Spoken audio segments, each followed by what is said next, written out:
Hello everyone.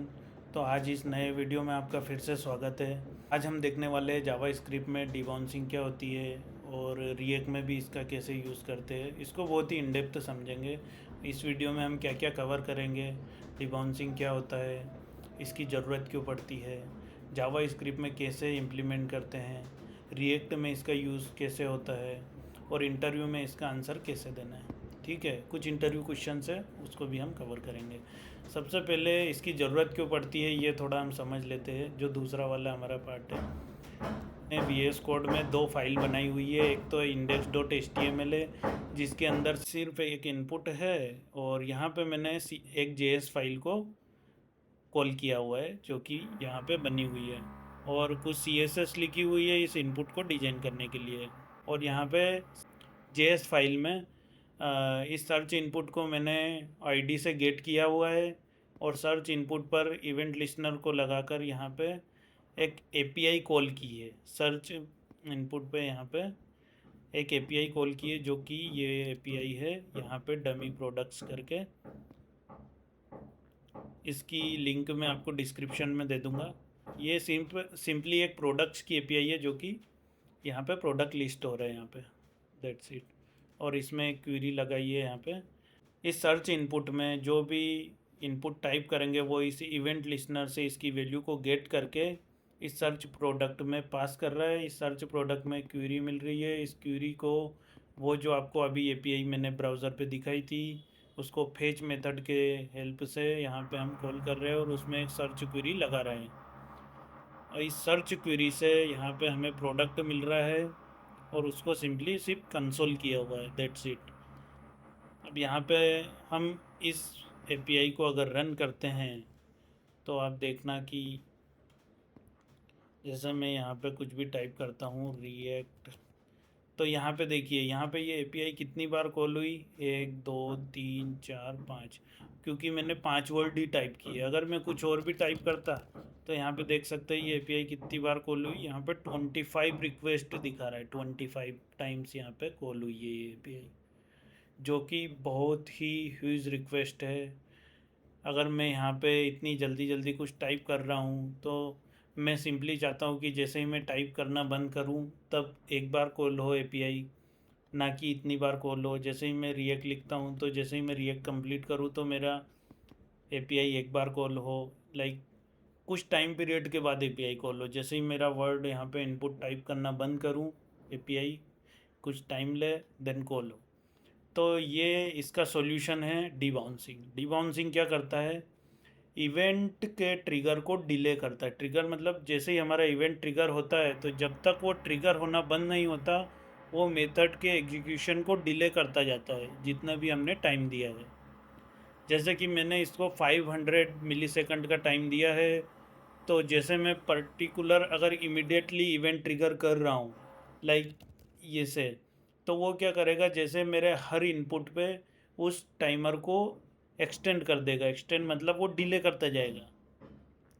जैसे ही मैं type करके इवेंट ट्रिगर करना बंद किया, वो इवेंट का जो टाइम था 500 मिलीसेकंड वो स्टार्ट करेगा तब।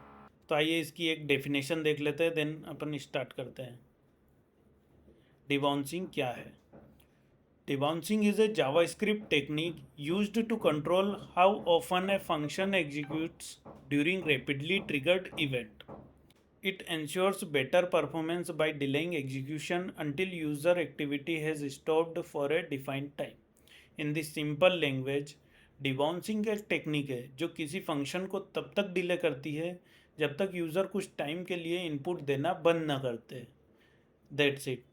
तो हमने जैसे कि वहाँ पे एग्जांपल में देखा कि जब तक हम उस इनपुट में टाइप करना बंद ना कर दे, अभी फ़िलहाल तो वो हर इनपुट पे चल रहा है, तो बट डिबाउंसिंग क्या करता है, उसको डिले करता जाता है। तो वो जब आप इनपुट पे टाइप करना बंद करोगे वो एग्जीक्यूट कर देगा। आइए अब इसको एग्जांपल से समझते हैं। एक डिबाउंसिंग फंक्शन बनाते हैं हम यहाँ पे। कॉन्स्ट डिबाउंस करके मैं एक मेथड बना लूँगा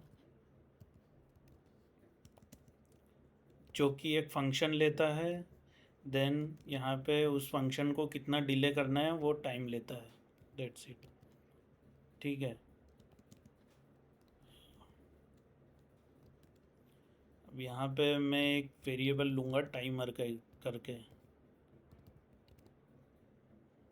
ठीक है। और यहाँ पे ये क्या करेगा, एक फंक्शन को रिटर्न करेगा। फंक्शन थ्री डॉट, जो भी इसमें हम आर्ग्यूमेंट पास करेंगे वो इसको यहाँ पे मिल जाएंगे। ये डायनामिक आर्ग्यूमेंट्स होंगे, ये कोई स्टैटिक नहीं है, हमें डायनामिक जो भी होगा वो मिल जाएगा यहाँ पे। टाइमर को हम सेट टाइम आउट की वैल्यू असाइन करेंगे यहाँ पे टाइमर में। सेट टाइम आउट में हम फंक्शन को कॉल करेंगे जो भी हमने डिले दिया है उस डिले के अकॉर्डिंग। यहाँ पे मैं क्या करूँगा, इस एफ एन को कॉल कर दूँगा, ठीक है। एफ एन, और एफ एन में ये triple dot arg as it is pass कर दूँगा, जो कि डायनामिक है, दैट्स इट। और यहाँ पर मैं डिले पास करूँगा। अब ये क्या कर रहा है, एक टाइमर लिया है, ये टाइमर में हमने सेट टाइम आउट को असाइन कर दिया है, जो कि एक आईडी होती है, यूनिक आईडी, वो इस टाइमर में हो जाती है। अब इस टाइमर को क्या करेगा, ये जो डिले है, इस डिले के बाद ये इस फंक्शन को कॉल करेगा। बट जैसे मैं मल्टीपल टाइम कॉल करूँगा तो ये हर बार टाइमर नया जनरेट होता जाएगा, हर बार नया टाइमर होता जाएगा। तो इस टाइमर में ऑलरेडी एक आईडी है, तो यहाँ पे मैं इसको क्लियर करूँगा। क्लियर मीन्स एक क्लियर टाइम आउट मेथड होती है जो कि सेट टाइम आउट को क्लियर करती है। सेट टाइम आउट की जो भी यूनिक आईडी होगी, जब तक वो डिले मीन्स यहाँ पे जो भी टाइम रहेगा उस टाइम के अंदर अगर उसको नई वैल्यू आती है तो ये उसको वहीं पर डिस्ट्रॉय कर देता है, ठीक है। तो यहाँ पे मैं इस टाइमर को यहाँ पे क्लियर कर दूँगा, दैट्स इट। अब यहाँ पे इस डी बाउंस को यहाँ पे कॉल करना है, कॉन्स्ट, इसको भी मैं एक वेरिएबल में ले लेता हूँ, debounce search is equal to debounce function. Then ये लेगा हमारा ये जो एपीआई कॉल कर रहे थे ना, यहाँ पे इसको मैं यहाँ दे दूँगा, जो कि वो हमारा एफ एन है, ठीक है। और यहाँ पे डिले में दूँगा 500 का, और इस डी बाउंस सर्च को इसकी जगह पे कॉल कर देंगे, दैट्स इट। ये हो गया आपका डी बाउंसिंग का पूरा कॉन्सेप्ट। ये क्या करेगा, डी बाउंस सर्च को कॉल करेगा इंस्टीड ऑफ सर्च प्रोडक्ट। तो ये डी बाउंस सर्च क्या करेगा, डी बाउंस फंक्शन को कॉल करेगा, इसमें हमने डिले दिया है, वो क्या करेगा, इस डिले के हिसाब से इस सर्च प्रोडक्ट को कॉल करेगा। और ये डिले जब जब भी आता है और टाइमर में ऑलरेडी इसकी टाइमर आईडी रहती है, तो यहाँ पे क्लियर टाइम आउट उसको क्लियर कर देगा, ठीक है। और वो नया टाइम आउट एक्सटेंड हो जाएगा, दैट्स इट। और जैसे ही आप इवेंट ट्रिगर करना बंद करते हैं तो इसका जो लास्ट टाइम आउट था डिले वाला 500 मिली सेकेंड के बाद वो एपीआई कॉल कर देगा, मतलब इस एफएन को कॉल कर देगा। अब इसको यहाँ पे भी देख लेते हैं। यहाँ पे जैसे अब देखना, यहाँ पे ये एपीआई कॉल कितनी बार होती है आपको पूरा समझ में आएगा। यहाँ पे मैं लिखता हूँ रिएक्ट, तो ये देखिए सिंपली एक बार एपीआई कॉल हुई है और ये इसका रिस्पॉन्स है, अगर कुछ मैच हुआ होगा तो। और मैंने रिएक्ट की स्पेलिंग भी गलत लिखी है वैसे तो, ये जैसे कि मैंने अभी इसको बेक किया तो ये एक बार कॉल हुआ। अभी मैं कुछ भी लिखता हूँ, यहाँ पे इतनी बार टाइप कर रहा हूँ तो यहाँ एपीआई कॉल नहीं हो रही है, ये सिंपली एक बार कॉल हुई जब मैंने इवेंट ट्रिगर करना बंद किया है, ठीक है, तब जाके एपीआई कॉल होना बंद हुई है। ये देखिए, दैट्स इट। यही आपका डिबाउंसिंग होता है। अब रिएक्ट में इसको कैसे इम्प्लीमेंट करते हैं वो भी देख लेते हैं। यहाँ पे मैंने सिंपली एक रिएक्ट का वीट प्रोजेक्ट बनाया हुआ है, जो कि इनिशियल आप इंस्टॉलेशन करते हैं वही है, उसमें कुछ भी नहीं है। इसके अंदर मैं दिखा देता हूँ, इसके अंदर भी एक इनपुट फील्ड ली है जो कि एक स्टेट बनाई हुई है, उस स्टेट में इनपुट को सेट किया हुआ है।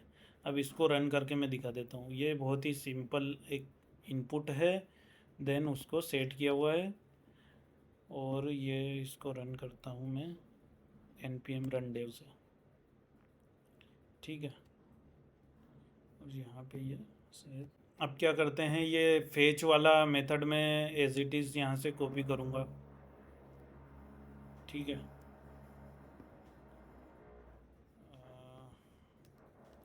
मेरे पास ये फेच मेथड है सर्च प्रोडक्ट, और सेम मैं उसको भी यहाँ पे कॉल करता हूँ कंसोल की जगह पे। मैं सर्च प्रोडक्ट कॉल कर रहा हूँ, तो यहाँ पे मैं कुछ भी टाइप कर रहा हूँ तो ये देखिए यहाँ पे 22 बार रिक्वेस्ट हिट हुई है। या फिर मैं रिएक्ट करता हूँ यहाँ पे, तो ये देखिए यहाँ पे कितनी बार हमारी रिक्वेस्ट हिट हुई है। हर इनपुट पे ये रिक्वेस्ट हिट होती है।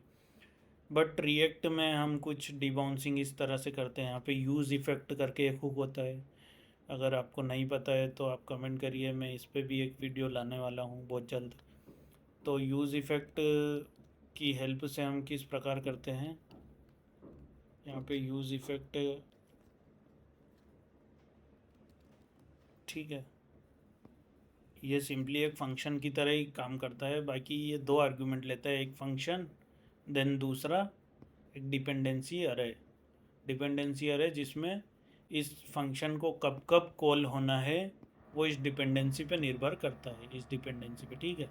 तो यहाँ पे वही मैं सर्च चेक करूँगा, इफ सर्च में अगर वैल्यू नहीं है तो ये सिंपली रिटर्न कर दूँगा।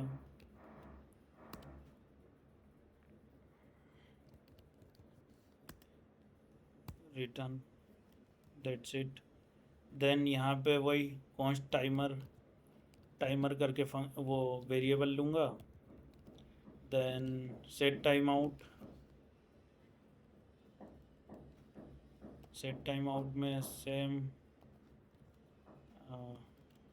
जो फंक्शन हमारा पार्स हो रहा था सर्च प्रोडक्ट्स करके, और उसमें मैं सर्च को पास कर दूंगा, जो कि वहाँ पे हम वैल्यू सेट कर रहे हैं। और सर्च को पास करके इसमें हम डिले 500 मिलीसेकंड का दे देंगे। अब इसमें क्या है, जो ये रिटर्न फंक्शन होता है ये हमारा क्लीन अप फंक्शन होता है एक तरह से। यूज़ इफ़ेक्ट के अंदर ये जो रिटर्न है वो एक क्लीन अप फंक्शन की तरह काम करता है। यहाँ पे हम क्लियर टाइम आउट मेथड का यूज़ करेंगे और उसमें इस टाइमर को क्लियर करेंगे, दैट्स इट। और इस डिपेंडेंसी एरे में, ये डिपेंडेंसी एरे का मतलब इस यूज़ इफ़ेक्ट फंक्शन को मुझे कब कब कॉल करना है। जब जब भी मेरे इनपुट में कुछ भी टाइप करे कोई भी, तो इस यूज़ इफ़ेक्ट फंक्शन को कॉल करो। तो वो तब होगा जब इस डिपेंडेंसी एरे में मैं सर्च पास करूँगा। सर्च क्या है, सर्च इस इनपुट में वैल्यूज़ जब जब भी नहीं सेट होगी ये सर्च कॉल होगा। और देन ये सर्च प्रोडक्ट अब मेरे को यहाँ से कॉल करने की कोई ज़रूरत नहीं है, तो यहाँ पे सिंपली स्टेट सेट हो रही है। अब जब जब भी ये स्टेट अपडेट होगी ये यूज़ इफ़ेक्ट रन होगा। इसको इंपोर्ट कर लेंगे, सबमिट कर लेते हैं, दैट्स इट। अब इसको रन करके देखते हैं, ठीक है। अब मैं यहाँ पे सिंपली ये देखिए मेरी एपीआई सिर्फ एक बार कॉल हुई है, एक बार, सिर्फ एक बार। तो ये एपीआई कॉलिंग को पूरा प्रिवेंट कर देता है। तो ये आप इवेंट ट्रिगर करना बंद करते हैं वो एपीआई कॉल कर देगा, दैट्स इट। तो रिएक्ट में भी बहुत सिंपल है डिबाउंसिंग को ऐड करना। तो इसके कुछ इंटरव्यू क्वेश्चन हैं, आप क्वेश्चन को सुनिए, वीडियो को पॉज करिए और कमेंट में आंसर दीजिए अगर आप पहले से ही डिबाउंसिंग के बारे में कुछ जानते हैं तो। और इस वीडियो में भी अगर आपने अच्छे से समझा होगा तो आप क्वेश्चन का आंसर दे ही पाएंगे। चलिए शुरू करते हैं। डिबाउंसिंग क्या है? Debouncing delays the execution of a function until the user stop triggering the event for a specified time. It means डिबाउंसिंग क्या करता है, फंक्शन के एग्जीक्यूशन को डिले करता है। कब तक डिले करता है? जब तक कि यूज़र इवेंट को ट्रिगर करना बंद ना कर दे, और उस स्पेसिफाइड टाइम के बाद वो एग्जीक्यूशन कर देता है जो हम डिले पास कर रहे थे, दैट्स इट। डिबाउंसिंग का रियल वर्ल्ड यूज़ केस जो हमने अभी देखे, रियल वर्ल्ड यूज़ केस वही search box, API calling, preventing, then form validation. Difference between debouncing and throttling, अभी थ्रोटलिंग हम नेक्स्ट वीडियो में देखने वाले हैं। फिर भी अगर आपको पहले से पता है थ्रोटलिंग क्या होती है तो ज़रूर इसका आंसर बताएं कि इसमें क्या डिफरेंस होता है। डिबाउंसिंग तो हमने जाना कि ये फंक्शन एग्जीक्यूशन को डिले करता है जब तक कि इवेंट ट्रिगर करना स्टॉप नहीं होता। बट थ्रोटलिंग में फंक्शन एग्जीक्यूशन एक लिमिट के बाद कॉल हो ही जाता है। लिमिट मीन्स लाइक हमने 500 मिलीसेकंड का यहाँ पे टाइम दिया था, तो ये क्या करता है, उस टाइम को डिले करता जाता है। तो हमारा आखिरी जब हम इवेंट ट्रिगर करना बंद करते हैं तो वो 500 का 500 ही रहता है।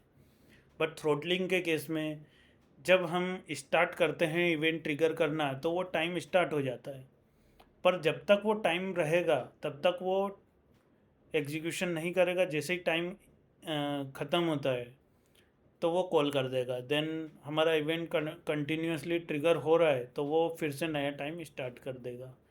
ये यहाँ पे भी ये लिखा है, debouncing wait for user inactivity and throttling limits execution to a fixed interval. Fixed interval means वो उस पर्टिकुलर टाइम के बाद कॉल होगा ही होगा। याद रखो कि डिबाउंसिंग अननेसेसरी फंक्शन कॉल को रिड्यूस करता है, सर्च बॉक्सेस में बहुत यूज़ होता है, देन एपीआई कॉल ऑप्टिमाइज़ करता है, बेटर परफॉर्मेंस प्रोवाइड करता है।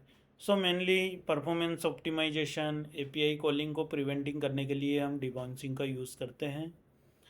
अगर वीडियो आपको पसंद आई हो तो कमेंट करें, लाइक करें और शेयर करें। देन मिलते हैं नेक्स्ट वीडियो में।